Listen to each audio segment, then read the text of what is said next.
A ideia é também de viver para sempre numa máquina, né? Se você consegue fazer o download de todos os seus pensamentos para um computador que não vai morrer, aquele que vai vai te- viver dentro do É computador é você? Exatamente. Eu sugiro que vocês assistam um filme antigo, dirigido pelo John Borman, com Sean Connery como ator. Qual? Um filme dos anos 1970, chamado Zardoz, que é uma brincadeira com o Mágico de Oz, The Wizard of Oz, que é uma sociedade avançada no futuro que consegue, por intermédio de cristais, a imortalidade. E depois de 500 anos de imortalidade, de convivência, de presença do mesmo modo, a mesma praça, o mesmo banco, o mesmo jardim, eles querem morrer. Eles não aguentam mais? Não, porque como dizia o Mário Quintana, o paraíso deve ser tão monótono quanto domingo à tarde. Certo? E esse filme lida com uma comunidade de pessoas imortais que querem encontrar alguém que estilhasse o cristal para que eles percam. Ele é todo feito em cima do segundo movimento da Sétima Sinfonia de Beethoven, né? É maravilhoso, é maravilhoso. Muito interessante esse comentário do professor Cortella, e ele me lembra uma fala de uma vizinha nossa de São Paulo, amiga, muito amiga, que ela tinha muitas críticas com relação a um rabino de uma determinada comunidade, que ela achava muito rigoroso, esse rabino. Então ela brincava e ela dizia, eu não quero ir para o paraíso, né? Mas ela falava em conceitos judaicos. Então eu não quero ir para o Gan Eden, para o Jardim do Éden, com o pessoal do rabino, porque vai ser muito chato lá. Eu prefiro ir para o Geinom, né? Como é que se diz inferno em hebraico, se bem que o conceito é outro. Prefiro ir para o Geinom e ficar lá fofocando com as minhas amigas.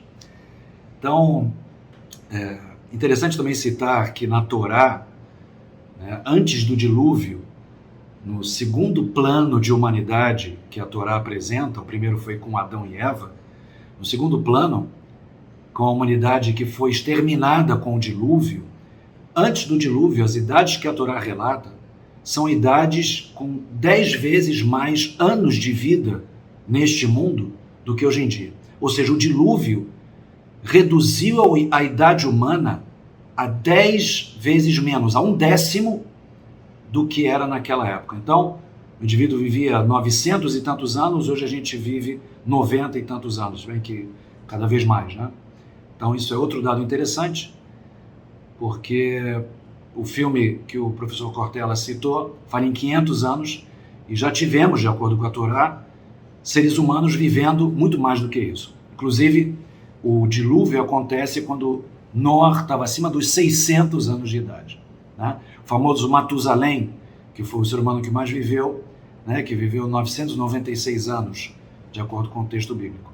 Muito bem, agora vamos falar do comentário final dessa comparação, primeiro, mal feita entre a vontade de viver muito ou não neste mundo e o paraíso ser um domingo à tarde, ou seja, uma referência ao quanto que deve ser monótono o mundo espiritual. Então vamos começar com uma Mishnah do Pirkei Avot, que ela já nos coloca no caminho correto para analisar essa comparação, que do ponto de vista judaico foi mal feita. Então ela diz o seguinte: é melhor 1 hora de arrependimento e boas ações neste mundo, no Olam Hazé, do que toda a vida no Olam Abá, do que toda a vida no mundo vindouro, no mundo espiritual. E é melhor 1 hora de Korat Ruach, que se traduz muitas vezes como felicidade, como plenitude, né, um prazer enorme, no Olam Abá, no mundo espiritual, do que toda a vida neste mundo no Olam Hazé. O que essa Mishnah nos ensina? Que a gente não pode comparar os mundos. Quer dizer, esse mundo aqui tem uma característica e o mundo espiritual, o mundo vindouro, o Olam Abá, tem outra característica completamente diferente. Qual é a diferença? A diferença é que neste mundo existe uma tensão constante entre corpo e alma. Este mundo é binário, ele foi criado por Deus com a letra Beit. E tudo no mundo é binário. O único ser que é realmente único é Deus, que une todos esses binários. Então nós temos bem e mal, nós temos macho e fêmea, nós temos corpo e alma. Nós só entendemos o que é frio porque sabemos o que é quente. Nós só sabemos o que é alegria porque sabemos o que é tristeza. E por aí em diante. Então, a tensão entre o corpo e a alma é que criam na gente essa angústia do que fazer com o tempo, para bem e para mal. Ou seja, as pessoas que vivem mais do que as outras, como depois acabou aparecendo aqui nesse debate, elas realmente sofrem mais porque têm que enterrar pessoas queridas. Então, isso causa angústia. Por outro lado, as pessoas querem continuar vivendo, querem continuar lutando. E por isso que no judaísmo se fala em descanso. Isso acabou passando para o mundo ocidental, porque afinal de contas o judaísmo influenciou o mundo cristão, o mundo muçulmano, e no judaísmo se fala de descanso. Descanso do quê? Dessa luta angustiante entre o corpo e a alma. Só que no mundo vindouro, no Olam Habá, no mundo espiritual, a alma se separa do corpo. Então, essa tensão acaba. E a alma retorna para o seu ponto de partida, que é estar próxima, colada, dveká, no Criador.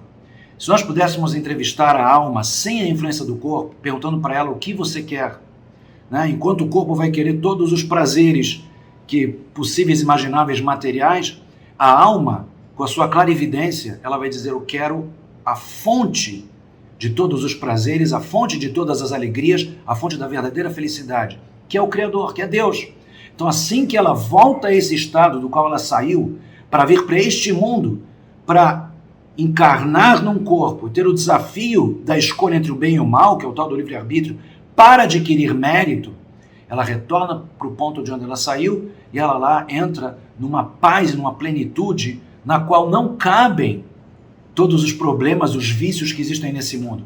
Nessa dimensão não há melancolia, não há a vaidade, não há o tédio, né, que são elementos deste mundo, dessa tensão, desse impacto que há entre o corpo e a alma.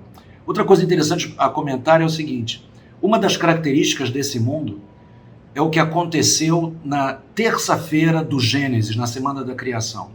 Foi o pecado da terra.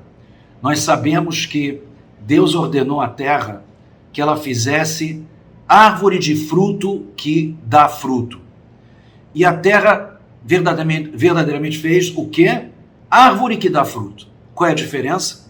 Que na ordem divina, a situação ideal seria que todos os componentes da árvore, raiz, caule, galho, folha, flor, tivessem o gosto do fruto, porque era árvore de fruto que dá fruto. A terra de fato fez árvore que dá fruto, como nós conhecemos hoje. Ou seja, que a única coisa que é gostosa é o fruto. Qual é a representação disso? Obviamente isso é uma metáfora. Aqui nos está sendo contado que aconteceu uma mudança na realidade de uma forma mística. O fruto representa o fim de qualquer ciclo, o produto final, o resultado.